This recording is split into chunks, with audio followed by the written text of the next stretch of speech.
tell us about your company, please. Okay. I started a company called ITPreneurs along with another founder about 12 years back now. So we started with the idea of creating a company which would be creative, which would develop new ways of competence building, of learning. And I think a lot of it comes from our own backgrounds in the past, what we experienced in our work lives before we started the company. So we brought all of that experience and knowledge into the organization that we wanted to create.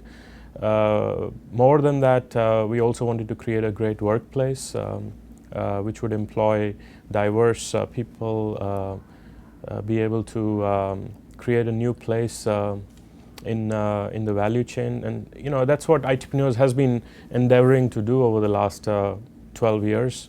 If I talk about our place as an organization, we as an organization are primarily a intellectual property, a content development organization. That's what fascinates us, that's what interests us. We create content and hence create new areas for organizations across the world to be able to leverage. And in a way, we are trying to also create a place for ourselves in the value chain. I think traditionally in the training, education, value chain, a place for a company like ITPreneurs hasn't existed. The value which we are trying to create has typically been produced by either the training companies or consulting companies, for the most parts themselves. And we have the interest to create high quality content with the idea of giving the power, where the learner is centric, giving the power ultimately to the learner, to the end learner, to be able to build competence, be able to navigate their careers, be able to manage where they want to grow, how they want to grow. At the same time, taking into account that corporations also have interests in making sure their workforce, their people are properly trained, they're competent based on the strategic objectives which the organizations are trying to achieve, they have set for themselves. I'm curious to find out, why did you start the business in the first place? Yeah. I was working for Procter & Gamble when I took the decision to leave. I had a great run at P&G. I was involved in global projects. I was working all over the world, working in US, working in Asia, working in Europe. It was a great job. It's a great company, great people. They really take care of people. Great opportunity to develop yourself, develop leadership skills in the organization. And I have to thank P&G. Procter & Gamble, great company, but still you are one of the 100,000 employees. And I wanted to do something on my own. I wanted to explore myself, explore my own skills, my own area. So for a large part, starting the company was about myself. And it was not driven by a great purpose or a great vision to begin with. I mean, the vision definitely evolved as we got into the process of starting the organization. We based clearly on our own backgrounds as we started the organization, my own personal background, my own personal experiences. I had a vision of what the organization could do, what it could mean. So for a large part, the vision for ITPreneurs has evolved over the past 12 years. But if you look at the entire history of the organization, the key decisions that have driven our growth as an organization, a lot has been driven by fundamental values around creation of value, innovation, honesty, in terms of how we operate. Those are fundamental values, and we have applied those in the learning training, education, competence building types of areas, types of industries. We continue to expand our focus and apply a lot of these fundamental values to other areas. We try to create a creative organization, a creative work environment where we look at how things are done today, and we always try to ask ourselves if there are better ways of doing things in order to create more value. First of all, I think I would not classify ITPreneurs as an organization which is already very successful. I think we are an organization which is trying to be successful, and success can be measured by various criteria. Financial is one criteria, and that's the criteria which doesn't excite us. For us, ultimately, it is about creating value. It is about seeing the success of our partners, seeing the success of the customers, and that is really what excites us. That's what excites the top management in the organization, and for a large part, that's also what we continue to reinforce needs to be a driver for majority of the organization. So we celebrate the successes which our customers and our partners and the end learners who use ITPreneurs products or who associate with us, they achieve, right? That is what ultimately is exciting for us. I think the reason why we have been successful for a large part, or have gotten to this point for the large part, has also been the value-based organization that we have tried to create. Whether we like it or not, whether we state it or not, those values, which really are a combination of the values which each of the individual who works for ITPreneurs brings, are ultimately very important. They need to be common values which all of us enjoy, and I think for a large part that is also what has driven our ability to attract good people to come work for us, who are creative, who enjoy working in our environment. I think the second reason why we have been able to create a place for ourselves in the value chain, we have sort of been able to insert ourselves in the value chain for a large part, has also been because we are honest as an organization. We try to build our business around value creation and long-term value creation. So we run our business based on certain principles. For example, one of the principles is very much focused around putting the success of the partners first before our own success. So is appreciated, and it always tends to pay off in the long run in terms of measuring the success of the organization from all sorts of perspective, including financial. Why did you choose the learning industry in the first place? Interest to build a learning organization, for the large part, came from my own personal background, including a role I was doing within my last organization when I left.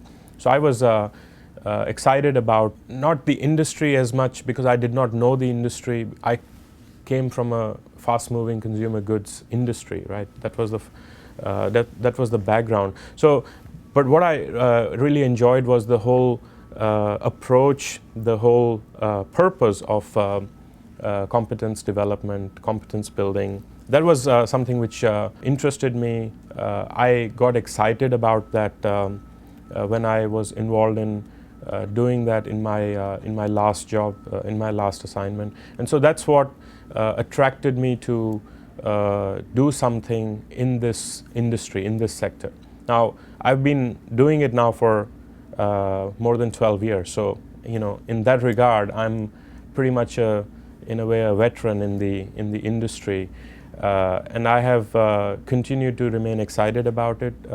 But as a person, I am not necessarily an educator at heart, as much as I'm a creative business person, analytical person who's constantly trying to challenge the rules of this industry and constantly trying to create new value, break down the existing barriers, use technology much more effectively as it becomes available, as it becomes sustainable. That's really what drives my personal interest in continuing along this path. I think in the education industry, technology has, my own personal opinion is that technology hasn't really made a big impact in that industry as it has in many other industries. But I also have the fundamental belief that from what I observe, from what I see happening in the market, in the industry, as the technology evolves, that over the next decade or 2 decades, this industry will also get significantly challenged and affected by technology playing a much more significant role in how people learn, in how education and training is delivered, how competency is built, how competency is measured. Those will fundamentally change, and ITPreneurs as an organization wants to lead in that process and not necessarily follow. And we do want to take that leadership not just on our behalf, but also on behalf of our partners who we very much are loyal towards, and they expect that leadership to come from us to also help them navigate as they continue to focus on serving their customers.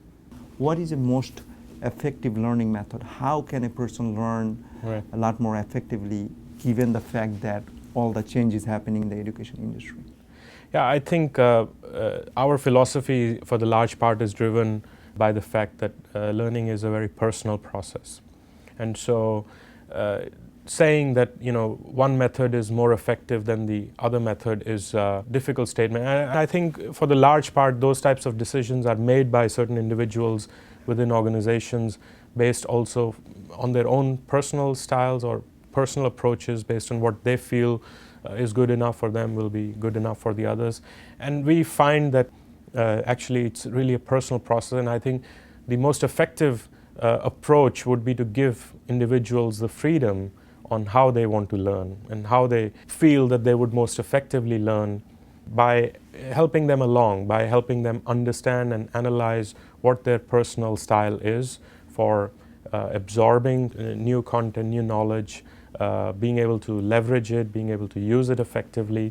And so from an ITPreneurs philosophy perspective, what we try to do is we try to use the various means which are available, whether it's in the form of the instructional design, which is also evolving as we learn more about how people learn, how people use the knowledge which they learn most effectively, how that knowledge is retained over a period of time and becomes part of their core competence, core ability.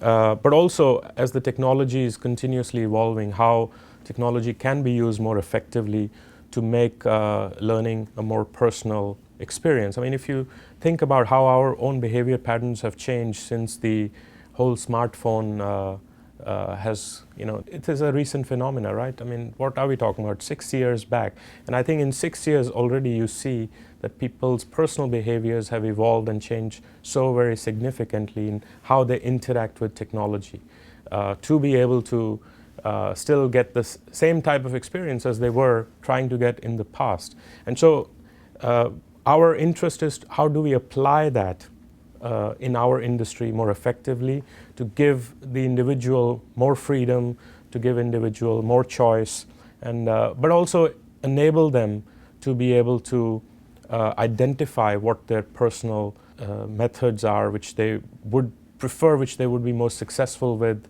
and give the same empowerment also to organizations to help them do that for their employees. Can you share your thoughts of which technologies are high in demand? What type of trend you are seeing in the IT industry right now?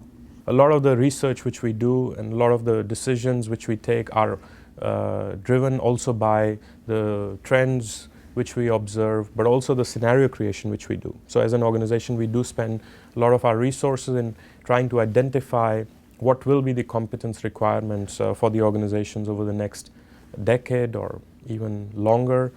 And that's what drives our product development process. So to give you certain specific answers, there are a couple of areas which we see are most exciting in terms of how things are happening. One of them is cloud computing.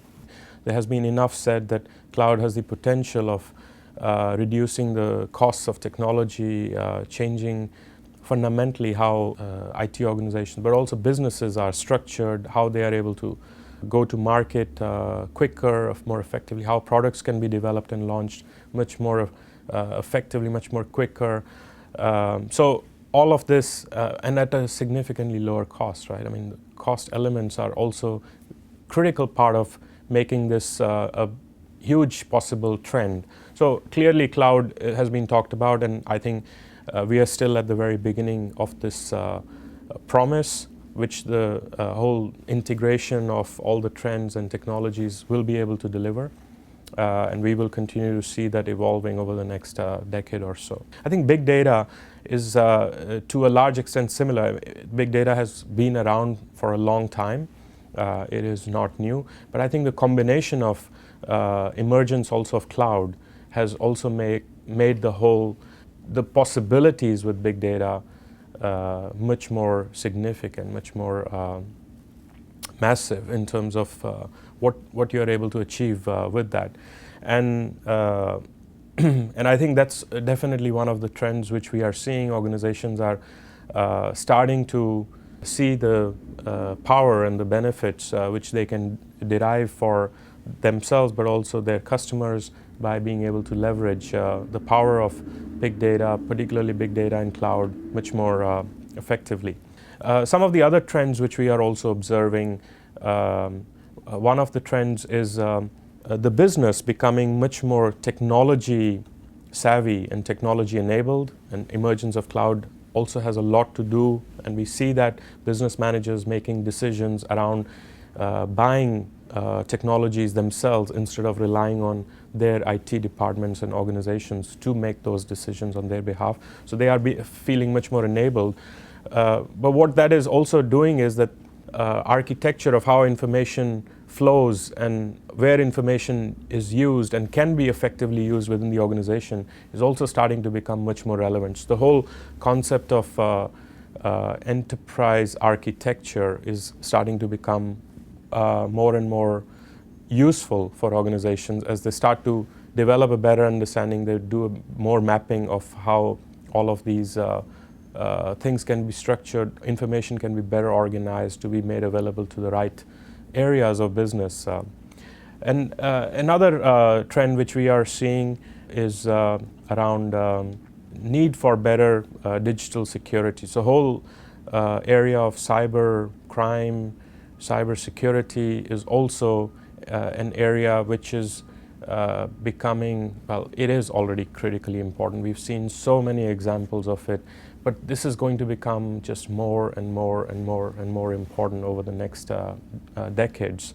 I think there is still need to develop new standards which governments can effectively leverage, but which all organizations, whether they are technology organizations responsible for creating platforms or softwares, but also banks, other organizations can also effectively leverage to prevent scenarios of massive problems getting created because of cybercrime, so that we can create proper standards, proper detriments also around these areas. So that's another major area where we hope we are doing a lot of work, and we recognize that that's an area which will continue to become more and more important as the whole world relies on technology.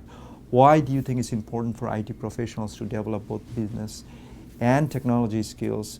And what are the different type of skills that do you think out there, or certification out there, they need to know about, right, and they need to go after that in order to differentiate themselves? As the technology evolves, it also has implications on the skills which are required from business professionals in terms of having a better understanding of technology, but also technology professionals having a much better understanding of business, what the business needs, what the business priorities are.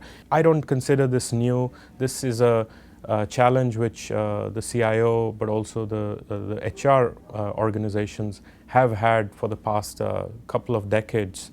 But this challenge is becoming more and more apparent, but also more and more critical for organizations. There's an increasing recognition that IT doesn't exist to serve IT, but IT exists to serve business. And ultimately, the CIOs which recognize that, put a focus on that, end up being a better partner to their business than the CIOs who are much more technology driven. So technology in the end is very much supposed to help business. My view is that technology and creating new technology will remain and will become even more fundamentally important as we go further. So whether it's around software development or new hardware development, they will continue to remain critical. It's important for our progress as a human race. That process will continue. So I think the core technology skills will continue to remain very important, very critical for the organization. But for a large part of the existing IT workforce, I think there will be a need to develop a bigger, broader understanding of business requirements, being able to better understand and speak the language of the business, such that they are able to remain relevant in terms of creating value, in terms of being able to serve the customer and their internal customers for the large part better, faster. So many of these skills, there are many management competencies which we can talk about. A lot of them have to do with process competencies. Some of them have to do with business requirements, business process management types of areas and competencies. Some have to do with quality management types of processes and competencies. So there are many areas where IT professionals increasingly need to develop an understanding around concepts, but for a large part driven from a business language perspective. There are many good certifications which are already available in the IT industry. You talked about project management. Clearly, project management is a competence which has been very important for the last several decades, but most organizations are increasingly running their IT operations as projects. Everything is sort of driven as a project to a large extent, and therefore those competencies are becoming increasingly relevant and important. And we see that trend also in the marketplace as we observe the number of people who certify, number of organizations who clearly adopt these frameworks and standards to improve the results within their organizations. How do you hire right people within your organization? We are constantly trying to learn how to do it better and better. This is a philosophy which we have learned and developed over several years of doing it. Right? There are a couple of principles that we use. The most basic one, which we rely upon, is that hiring is not the company choosing an individual to come work for them. We very much go along with the principle that hiring is a matchmaking process, and that matchmaking is critical, and the whole approach needs to be driven by that matchmaking process.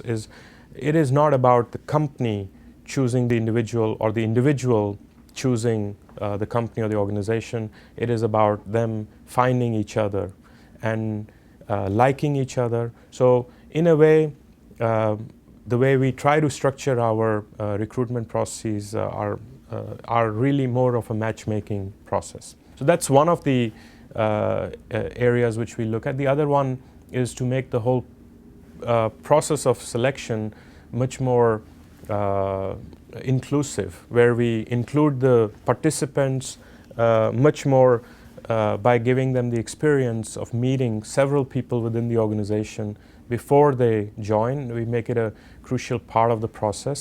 So typically they end up meeting anywhere from 5 to 6 to 7 people, and several senior people are always involved in the process to also share about the organization, but also learn about the individual to make sure that there is a match.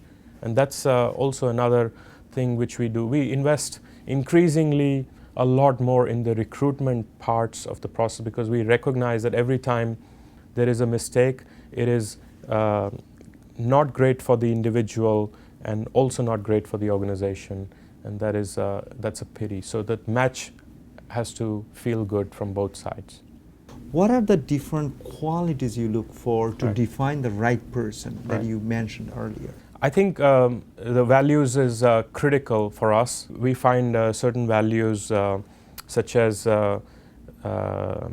entrepreneurship, even within an organization like ours, as a critical value. We find innovation as a critical value. And innovation doesn't have to be just in the product area. It can even be in finance or in any of the other functions within the organization. But it is more about the philosophy and the values which people bring. So we do very much look for those values as part of recruitment. But when I talk about matchmaking, it is really also about trying to find a way where the individual can see a place for themselves, and a long-term place for themselves within the organization, and can relate to the vision of the organization with their own personal desire to continue to grow, with their own personal career choices which they want to make.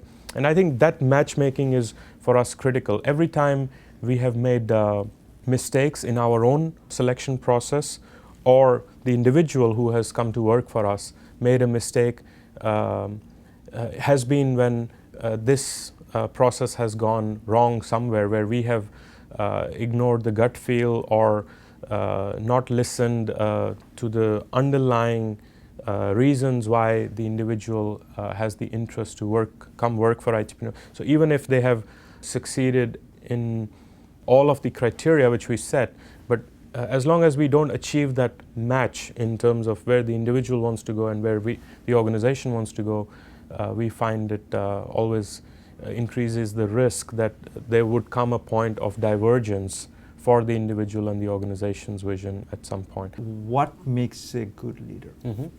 Enable people. So they are enablers, they are facilitators for the large part. They are analytically strong enough and smart enough to define the right vision, articulate the right vision for people within their teams, within their organizations, and then most importantly to be able to energize people to go and achieve that vision. And if all our teams, leaders and everybody in the organization is able to do these three things well, then we would be very happy and successful as an organization, and not just in financial terms. Can you share some of your personal failure stories or business failure stories, and how those failures help you to guide your business or guide your personal life? I have many failure stories, just like any individual should, just like any entrepreneur should have and would have. So I have personally made many decisions which have resulted in or which have led to results which have not been exactly what I had expected or which I had in mind. But I also believe that every time you make decisions, at a point when you're making those decisions, you're taking a balanced approach in terms of using all of the knowledge and experience and gut feel that you have in order to take those decisions. So I can take many examples of where we made a decision to expand into certain areas which was in the end not a right decision, or it proved not to be the right decision, and it was a failure. But you know, I'm not afraid of failures, and as long as the failures are not fatal for the organization, and there have to be some control mechanisms to avoid that. It is okay to fail, not just at my level, but at every level within the organization. Failures are the fundamentals that you need in order to create successes in the future. We are also in a process of constantly learning how to let the failure happen, right? And that's also the process which we are in as an organization constantly, is to make sure that we integrate the fact that people are going to fail, but to let them fail in a way that they personally don't become demotivated, and that they still learn from it and have the drive then to wake up the next morning and have the full energy to go at it again.